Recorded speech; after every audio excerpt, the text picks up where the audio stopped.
아직도 진행 중인 미스터리 19 5위를 공개합니다. 한 교회에서 찍힌 미스터리 사진. 1976년 2월 영국. 여름 휴가 사진을 인화해온 다이앤은요, 휴가 당시의 추억을 떠올리며 사진을 한 장씩 넘겨왔습니다. 그런데 어이, 이 뭐야? 한 장의 사진을 보고 소스라치게 놀라고만 다이앤. 그 이유, 사진 속 다이앤 뒤에 아, 이런 게 제일 무서워. 정체 모를 하얀 형체가 같이 찍혀 있었기 때문입니다. 너무 사람처럼 보인다. 뒷모습 벤치에 뭐 앉아있는 거 아니에요, 지금? 저 뒤에 형상이 형체가 너무 명확해요. 자, 그러면 이 사진을 찍은 6개월 전으로 돌아가 보겠습니다. 뭐야.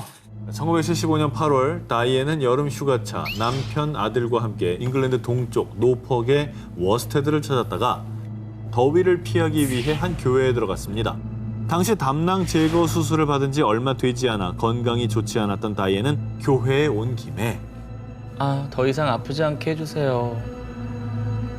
이렇게 기도를 했고 남편이 이 모습을 촬영했던 겁니다. 헐. 분명 당시 교회에는 오직 다이앤의 가족뿐이었고 그녀의 뒤에는 그 누구도 없었습니다. 그런데 사진에 다른 존재가 포착이 된 거죠. 허허. 그래서 이 미스터리한 사진의 정체를 밝히기 위해 다이앤은 남편과 함께 다시 한번 이 교회를 찾았고요. 교회 담임 목사에게 사진을 내밀었는데 바로 그때 이분은 아픈 이들을 치유해주는 우리 교회의 수호령 화이트 레이디가 틀림없어요. 진짜? 자, 이게 무슨 소리냐? 이 교회 목사의 말에 따르면 사진 속 하얀 형체의 정체는 일명 화이트 레이디로요. 19세기 초 처음 목격됐을 때 흰옷을 입고 있어 화이트 레이디로 불리게 됐고 이 유령이 교회에 온 아픈 사람들에게 다가가 치유를 해준다는 겁니다. 고마운 존재네요, 무서운 존재. 그러니까 완전 약간 좋은- 병을 고쳐주는 착한 천사 같은 분 아닙니까? 그렇죠. 그런데 화이트 레이디가 정말 전설대로 아픈 다이앤의 기도도 들어준 걸까요? 실제로 휴가를 다녀온 뒤 다이앤은 금방 건강을 회복했다고 합니다. 과연 사진 속 하얀 형체는 병을 치유해주는 천사였을까요?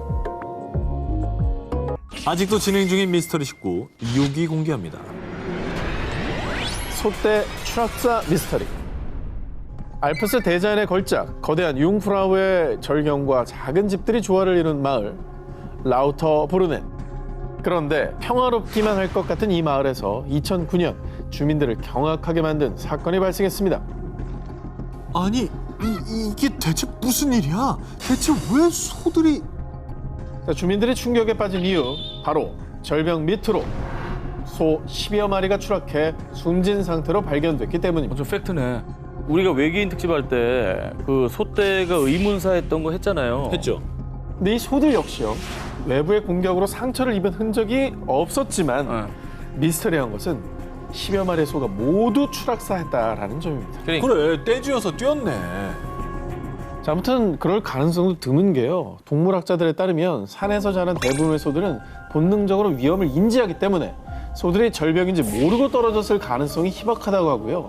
일각에선 혹시 소도 뭐 스트레스를 받아서 자살을 할 수 있지 않을까 이런 의문까지 제기가 됐는데 소가 스스로 목숨을 끊는 경우는 없다고 합니다. 그러면 소들은 도대체 왜 절벽에서 떨어진 거예요? 누가 밀었나? 이게 이제 설명이 어려운 것이 문제입니다. 소가 힘이 세잖아요. 그렇죠. 그러니까 보통 소 한 마리가 힘을 주고 버티면 사람 3, 4시 동원이 돼 겨우 끌고 갈 수 있는데, 근데 10여 마리를 끌고 가서 억지로 절벽 밑으로 밀었다라는 게 이게 말이 안 되는 겁니다. 동시에. 말이 안 되지. 게다가 그 다음 날이 돼서야 이렇게 된 걸 알았다는 건 소가 그 어떤 울부짖음도 저항도 안 했다는 건데, 정말 미스터리한 점은 소들이 집단으로 추락한 사건이 이번이 처음이 아니라는 겁니다. 불과 3일 전에도 사건 발생 인근 지역에서 소떼가 한꺼번에 수백 미터의 절벽에서 추락해 즉사하는 사건이 있었다고 합니다. 그러니까 3일 동안 알프스 지역에서 무려 28마리의 소들이 추락사한 것이죠. 와, 이건 진짜 미스터리다. 또 한편 사건이 발생하다 무렵 이 지역에 거센 폭풍우가 내려서요, 언론에서는 혹시 뇌우로 인해 소들이 겁을 먹은 건 아닐까라며 당시 기상악화를 한 요인으로 추측했지만요, 모르겠다. 그것 또한 소 추락사 사건과의 직접적인 연관성을 찾지 못했다고 합니다. 그 어떤 실마리도 잡아내지 못한 미스터리. 대체 그날 밤 소들에게 무슨 일이 일어났던 걸까요?